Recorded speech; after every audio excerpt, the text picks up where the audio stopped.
Madam ನಾವು ಮಾತನಾಡ್ತಾ ಇದ್ವಿ ಈ ವೈರಲ್ ಹುಚ್ಚು ಅನ್ನೋದು ಯಾವ ರೀತಿ ಹರಡ್ತಾ ಇದೆ ವೈರಸ್ ತರ ಅನ್ನೋದ್ರ ಬಗ್ಗೆ ಮಾತನಾಡ್ತಾ ಇದ್ವಿ. ಮೊದಲೆಲ್ಲ ನೃತ್ಯ ಅಂತಂದ್ರೆ ಅದಕ್ಕೊಂದು ಮಹತ್ವ ಇರ್ತಾ ಇತ್ತು, ಅದನ್ನ ವಿಶೇಷವಾಗಿ ನೋಡ್ಲಾಗ್ತಾ ಇತ್ತು. ಆದರೆ ಇವಾಗ ನೃತ್ಯ ಅಂತಂದ್ರೆ ಏನಿಲ್ಲ, ಎಲ್ಲಿ ಬೇಕಾದ್ರೂ ಕೂಡ ಇವಾಗ ಡ್ಯಾನ್ಸ್ ಮಾಡ್ತಾರೆ, ಹೆಂಗ್ ಬೇಕಾದ್ರೂ ಡ್ಯಾನ್ಸ್ ಮಾಡ್ತಾರೆ, ಅದನ್ನ ವಿಡಿಯೋ ಮಾಡಿ ಅದನ್ನ ಪೋಸ್ಟ್ ಕೂಡ ಮಾಡ್ತಾರೆ. Okay, C it's a talent. ನಿಮ್ಮಲ್ಲಿ ನೃತ್ಯ ಮಾಡೋದೇ ಅಂತ ಟ್ಯಾಲೆಂಟ್ ಇದೆ ಅಂತ ಹೇಳಿದ್ರೆ ಖಂಡಿತ ಮಾಡಿ. ಅದು ನಿಮಗೆ ಬೇರೆ ಒಂದು ವೇದಿಕೆನ ಕಲ್ಪಿಸ್ಕೊಂಡು ಕೊಡ್ಬೋದು, ಒಪ್ಕೊಳ್ಳೋಣ. ಆ್ಯಂಡ್ ನೃತ್ಯ ಮಾಡೋದ್ರಿಂದ ನಿಮ್ಗೆ ಖುಷಿ ಸಿಗುತ್ತೆ, ಅದು ಒಪ್ಕೊಳ್ಳೋಣ. ಆ್ಯಂಡ್ ಅದು ಒಂದು ಎಂಟರ್ಟೈನ್ಮೆಂಟ್, ಅದು ಕೂಡ ಒಪ್ಕೊಳ್ಳೋಣ. ಆದರೆ ನೀವು ವಿಲಕ್ಷಣವಾಗಿ ಡ್ರೆಸ್ ಮಾಡ್ಕೊತೀರಾ ಅಂತ ಹೇಳಿದರೆ ಅದನ್ನು ಒಪ್ಕೊಳ್ಳೋದಕ್ಕೆ ಅಸಾಧ್ಯ. ಯಾಕೆಂತ ಹೇಳಿದರೆ ಇಲ್ಲೇ ಒಂದಷ್ಟು ನೀವು ರೀಲ್ಗಳನ್ನ ಹಾಕ್ತಾ ಇದ್ರಿ. ಸೊ ಗಂಡು ಮಕ್ಕಳು ಹುಡುಗಿರ ಥರ ವೇಷ ಹಾಕ್ಕೊಂಡು ರೀಲ್ಸ್ ಮಾಡೋವಂಥದ್ದು ಅದು ಒಪ್ಕೊಳ್ಳೋದಕ್ಕೆ ಸಾಧ್ಯನೇ ಇಲ್ಲ. ಯಾಕೆಂತ ಹೇಳಿದ್ರೆ you are imitating a woman. ಹೌದು, ಹೆಣ್ಣನ್ನ ನೀವು ಅಪಮಾನ ಮಾಡೋ ರೀತಿಯಲ್ಲಿ ಡ್ರೆಸ್ ಮಾಡಿಕೊಂಡು ಅವ್ರನ್ನ ನೀವು ಇಮಿಟೇಷನ್ ಮಾಡುವಂಥದ್ದು ಏನಿದೆ? ಆಮೇಲೆ ಎಷ್ಟೊಂದು ವಿಡಿಯೋಸ್ಗಳು ನೋಡಿದೆ ನಾನು. ಏನಂದ್ರೆ ಹೆಂಡತಿ ಮತ್ತೆ ಅವ್ರ ತಾಯಿ, ಹುಡುಗನ ತಾಯಿ ಹೊರಗಡೆಯಿಂದ ಬರ್ತಾರೆ, ಇವನು ಹುಡುಗಿ ಅವ್ರ ಹೆಂಡತಿದ ಬಟ್ಟೆ ಹಾಕೊಂಡು ಸರ್ಪ್ರೈಸ್ ವಿಡಿಯೋಸ್ಗಳನ್ನ ತೋರಿಸ್ತಾನೆ. ಅವಾಗ ಅವ್ರ ಅಮ್ಮನ ನೋಡಿ ಅವಳನ್ನ ಕೆಪ್ಪಲು ಕುಡಿತಾಳೆ, ಕೆಳಗಡೆ ಬಿದ್ದೋಗ್ಬಿಡ್ತಾರೆ. ಅಂದ್ರೆ ಫನ್ನಿ ಅನ್ನೋ ತರ ಎಲ್ಲರೂ ಅದಕ್ಕೊಂದು ಕಾಮೆಂಟ್ ಕೊಡ್ತಾರೆ. ದಟ್ಸ್ ನಾಟ್ ನೆಸೆಸಿಟಿ ಅಲ್ವಾ? ವೇರಾಸ್ ನಿಮ್ಮ ಫ್ಯಾಮಿಲಿನ ನೀವೇ ಬಜಾರ್ಗೆ ತಗೊಂಡ್ಬಂದು ಹರಾಜಕೊಂತ ಇದ್ದೀರಾ ಅಂತ ಅರ್ಥ ಅಷ್ಟೇ. ನೀವು ಯಾವ ದೇಶದಲ್ಲಿದ್ರೋ, ಯಾವ ರಾಜ್ಯದಲ್ಲಿದ್ರೋ, ಯಾವ ಮೂಲೆಯಲ್ಲಿದ್ರೋ ಅದು ನನಗೆ ಗೊತ್ತಿಲ್ಲ. ಆದ್ರೆ ಎಲ್ಲೋ ಒಂದ್ ಕಡೆ ನಿಮ್ಮನ್ನ ನೋಡ್ತಾ ಸಾವಿರಾರು ಲಕ್ಷಾಂತರ ಕಣ್ಣುಗಳು ನಿಮ್ಮನ್ನ ಅಪಮಾನ ಮಾಡ್ತಾ ಇದೆ. ಅಂಡ್ ನಿಮ್ಮ ತಾಯಿನೇ ಹೋದಾಗ ನಿಮ್ಮ ಮಗ ಏನೋ ಮನೆ ಹುಡುಗಿ ಡ್ರೆಸ್ ಹಾಕೊಂಡಿದ್ದ ಅಂತ ಕೇಳಿದ್ರೆ ಅದು ಅವ್ರಿಗೆ ಆಗೋಂತ ಅವಮಾನ ಅಲ್ವಾ? ಅಲ್ಲವ್ರು ಎಕ್ಸ್ಪ್ಲನೇಷನ್ ಕೊಡ್ಬೇಕು. ಮತ್ತೆ ರೀಲ್ ಮಾಡಕ್ಕೆ ಅಂತ ಒಂದ್ ಸಣ್ಣಗೆ ಏನೋ ಮಾಡಿದ್ದ ಅಂತ ಪಬ್ಲಿಸಿಟಿಗೋಸ್ಕರ ಹೆಣ್ಣನ್ನ ಬಳಸ್ಕೋತಾ ಇದಾರೆ ಯುವಕರು. ಹೆಣ್ಣು ಯಾವಾಗ್ಲೂ ಒಂದು ಅಸ್ತ್ರನೇ ಆಗ್ತಾ ಇದಾರೆ. ನಿನ್ನೆ ಕೂಡ ನಾವು ಅದ್ರ ಬಗ್ಗೆನೇ ಮಾತಾಡ್ತಾ ಇದ್ವಿ, ನಿನ್ನೆ ಚರ್ಚೆನೂ ಕೂಡ ಅದೇ ನಡೀತಾ ಇತ್ತು.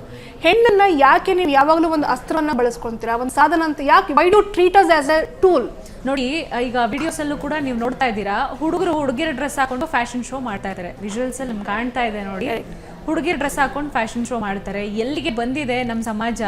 ನಮ್ಮ ಸಮಾಜದಲ್ಲಿ ಇದನ್ನ ಮಕ್ಕಳು ನೋಡಿದ್ರೆ ಅಥವಾ ವಯಸ್ಸಾಗಿರೋರು ನೋಡಿದ್ರೆ, ಮನೇಲಿ ಇರೋರು ನೋಡಿದ್ರೆ ಯಾವ ತರ ಇದನ್ನ ರಿಸೀವ್ ಮಾಡ್ಬೋದು? ಹೆಂಗೆ ಕಾಮೆಂಟ್ ಮಾಡ್ಬೇಕು ಅಂತ ಅನ್ಸುತ್ತೆ ಅಂದ್ರೆ, ನೀವು ಎಲ್ಲೋ ಒಂದ್ ಕಡೆ ಹೇಳ್ತಿರಲ್ಲ ಹೆಣ್ಣನ್ನು ಯಾವಾಗ್ಲೂ ತೃಣಡು ಅಂತಾನೆ ನೋಡ್ತಾ ಇರ್ತೀರಾ. ಬಟ್ ಆದ್ರೆ ನಿಮಗೆ ಪಾಪ್ಯುಲಾರಿಟಿ ಬೇಕು ಅಂದ್ರೆ ನಿಮಗೆ ಮತ್ತೆ ಹೆಣ್ತರನೇ ಬೇಕಾಯ್ತು. ನಾವು ಹಾಕೊಳ್ಳೋ ಡ್ರೆಸ್ ಬೇಕು, ನೀವು ನಿಮ್ಮ ಪಾಪ್ಯುಲಾರಿಟಿನ ಗೇನ್ ಮಾಡೋದಕ್ಕೆ. ನಿಮಗೆ ವ್ಯೂಸ್ ಬೇಕು ಅಂದ್ರೆ ನಮ್ಮನ್ನ ನೀವು ಇಮಿಟೇಟ್ ಮಾಡಿ ನೀವು ವ್ಯೂಸ್ ತಗೊಂತಿದ್ರಿ. ಯಾಕೆ? ನಿಮಗೆ ಕೆಪಾಸಿಟಿ ಇಲ್ವಾ? ನಿಮ್ಮ ತನವನ್ನ, ನಿಮ್ಮ ಪ್ರತಿಭೆಯನ್ನ ಹೊರಗಡೆ ತಗೊಂಡ್ಬಂದು ಪಾಪ್ಯುಲಾರಿಟಿ ತಗೊಳ್ಳೋಕೆ ನಿಮಗೆ ಕೆಪಾಸಿಟಿ ಇಲ್ವಾ? ಹಾಗಿದ್ರೆ ಒಂದು ಕಂಟೆಂಟ್ ಹೇಳೋಕು ಕೂಡ ಹುಡುಗಿರ ಬಟ್ಟೆ ಹಾಕೊಂಡು ಹುಡುಗಿರ ಬಟ್ಟೆ ಹೇಳ್ತಾರೆ ಅಂದ್ರೆ ನಾವೇ ಫಿಕ್ಸ್ ಆಗ್ಬಿಟ್ಟಿದ್ದಾರೆ. ಹುಡುಗಿಯರಿಂದ ಎಲ್ಲಾ ಕೆಲಸ ಆಗುತ್ತೆ ಅಂತ ಮೆಂಟಲ್ಲೇ ಫಿಕ್ಸ್ ಆಗ್ಬಿಟ್ಟಿದ್ದಾರೆ ಇವರು. ನೋಡಿ ವಿಡಿಯೋಸ್ಗಳು ನೋಡಿ, ಇಲ್ಲಿ ನೈಟಿ ಎಲ್ಲ ಹಾಕೊಂಡು ವಿಡಿಯೋಸ್ಗಳನ್ನ ಮಾಡ್ತಾ ಇದ್ದಾರೆ. ಅವ್ರಿಗೆ ನಾಚಿಕೆ ಆಗ್ಬೇಕು. ಕೈ ಕಾಲೆಲ್ಲ ಚೆನ್ನಾಗಿದೆ, ಕಣ್ಣಿದೆ, ದುಡ್ಕೊಂಡು ತಿನ್ಬೋದು. ಅದನ್ನ ಬಿಟ್ಬಿಟ್ಟು ಈ ತರ ಹುಚ್ಚುಚ್ಚು ನೋಡಿ ಅಲ್ಲಿ ರೀಲ್ಸ್. ಯಾರಾದ್ರೂ ಹೆಣ್ಮಕ್ಳ ಹತ್ರ ಇರ್ತಾರ ಡ್ರೆಸ್ ಹಾಕೊಂಡು? ಇದೆಲ್ಲದೂ ಕೂಡ ಎಲ್ಲೊಂದ್ ಕಡೆ ಈ ಸಿನಿಮಾ ಪ್ರಭಾವನು ಕೂಡ ಹೆಚ್ಚಾಗಿ ಕಾಣ್ತದೆ ಮೇಡಮ್. ನೀವು ಸಿನಿಮಾಗಳು ನೋಡ್ಬೋದು. ನಾನು ಸಿನಿಮಾ ಹೆಸರು ಹೇಳಕ್ಕೆ ಇಷ್ಟಪಡ್ತೀರಾ, ಹಂಗೂ ಹೇಳ್ಬೇಕಂದ್ರೆ ಪುಷ್ಪ 2 ಅಂತ ನೀವು ತಗೊಬಹುದು. ಸೊ ಅಲ್ಲೂ Arjun is such super star. But ಅಲ್ಲಿ ಆ ಸಿನಿಮಾದಲ್ಲಿ ಒಂದು ಪಾತ್ರಕ್ಕೋಸ್ಕರ ಅವರು ಆ ಒಂದು ವೇಷವನ್ನ ಹಾಕ್ತಾರೆ. ಬಟ್ ಅದನ್ನ ಇಮಿಟೇಟ್ ಮಾಡಿ ಎಷ್ಟು ಜನ ಅದನ್ನ ವ್ಯೂಸ್ಗೋಸ್ಕರ ಅದನ್ನ ಟ್ರೈ ಮಾಡಿದ್ರು. ಎಲ್ಲರೂ ನಾನು ಅಲ್ಲು ಅರ್ಜುನ್ ಆಗ್ಬೇಕು ಅಂತ ಹೊರಟಿದಾರ. ಎಲ್ಲರೂ ಅಲ್ಲು ಅರ್ಜುನ್ ಆಗ್ಬೇಕು, ಎಲ್ಲರೂ ಐಶ್ವರ್ಯ ಆಗ್ಬೇಕು ಅಂತ ಹೇಳಿದ್ರೆ ಆಗಲ್ವಲ್ಲ? ಅದೇನೋ ಕರೆಕ್ಟು ಸರ್. ಈಗ ಅಕ್ಷರ್ ದಾಮ್ಲೆ ಅವರು ನಮ್ಮ ಜೊತೆ ಸಂಪರ್ಕದಲ್ಲಿ ಇದ್ದಾರೆ. ವಿಡಿಯೋಸ್ ಮಾಡೋದಷ್ಟೇ ಅಲ್ಲ, ವಿಡಿಯೋಸ್ ನೋಡೋದು ಕೂಡ ಒಂದ್ ರೀತಿ ಮನೋರೋಗ ಅಂತ ಹೇಳ್ತಾರೆ. ಇದ್ರ ಬಗ್ಗೆ ಏನ್ ಹೇಳ್ತೀರಾ?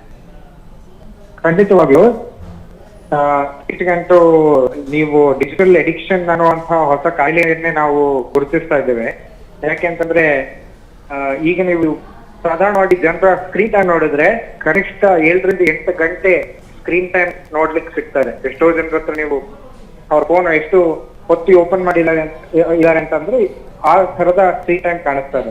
ಆ ಸ್ಕ್ರೀನ್ ಟೈಮ್ ನಲ್ಲಿ ಏನ್ ಮಾಡ್ತಾರೆ ಅಂತಂದ್ರೆ, ಯಾವ್ದೋ ಒಂದು ಒಳ್ಳೆ ವಿಷಯವನ್ನು ಓದೋದು ಅಥವಾ ಕಲಿಯೋದು ಈ ತರದ್ರ ಬದಲು ಎಲ್ಲ ಈ ತರದ ರೀಲ್ ಗಳನ್ನ ನೋಡೋದ್ರಲ್ಲಿ ದಿನ ಕಳೀತಾ ಇದ್ದಾರೆ. ಈಗ ಉದಾಹರಣೆಗೆ ನೀವು ಸಾಧಾರಣವಾಗಿ ನೀವು ಯಾವುದೇ ಕಚೇರಿಗಳಲ್ಲಿ ಇರ್ಬೋದು ಅಥವಾ ಶಾಲಾ ಕಾಲೇಜುಗಳಲ್ಲಿ ಇರ್ಬೋದು, ಒಂದ್ ಸ್ವಲ್ಪ ಹೊತ್ತು ಫ್ರೀ ಟೈಮ್ ಸಿಕ್ಕಿತು ಅಂತಂದ್ರೆ ಏನೋ ಒಂದು ಹೊಸ ಚಿಂತನೆಗೆ ಅಥವಾ ಮಂಥನಕ್ಕೆ ಒಳಪಡುವ ಬದಲು ಒಂದು ಫೋನ್ ಇಮಿಡಿಯೇಟ್ ಆಗಿ ಓಪನ್ ಆಗ್ತದೆ. ಇನ್ಸ್ಟಾಗ್ರಾಮ್ ಅಥವಾ ಯೂಟ್ಯೂಬ್ ಅಲ್ಲಿ ರೀಲ್ಗಳು ರನ್ ಆಗ್ತಾ ಇರ್ತದೆ. ಸ್ಕ್ರಾಲ್ ಮಾಡೋದು ಅನ್ನೋದೇ ಒಂಥರ ಹುಚ್ಚತನ ಆಗೋಗಿದೆ. ಮತ್ತೆ ಈ ತರದ ರೀಲ್ಸ್ ಬಂದ್ರೆ ಅದನ್ನ ಹೆಚ್ಚು ಎಂಜಾಯ್ ಮಾಡ್ಕೊಂಡು ನೋಡುವಂತವ್ರು ಹೆಚ್ಚು ಜನ ಇದ್ದಾರೆ.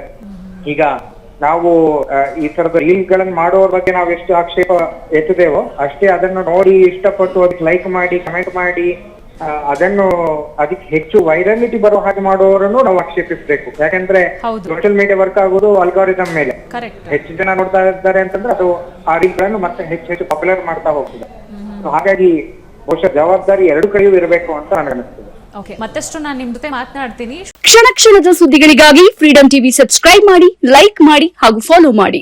ಹೊಸ ಸುದ್ದಿಗಳ ನೋಟಿಫಿಕೇಶನ್ಗಾಗಿ ಬೆಲ್ ಐಕಾನ್ ಮೇಲೆ ಕ್ಲಿಕ್ ಮಾಡಿ.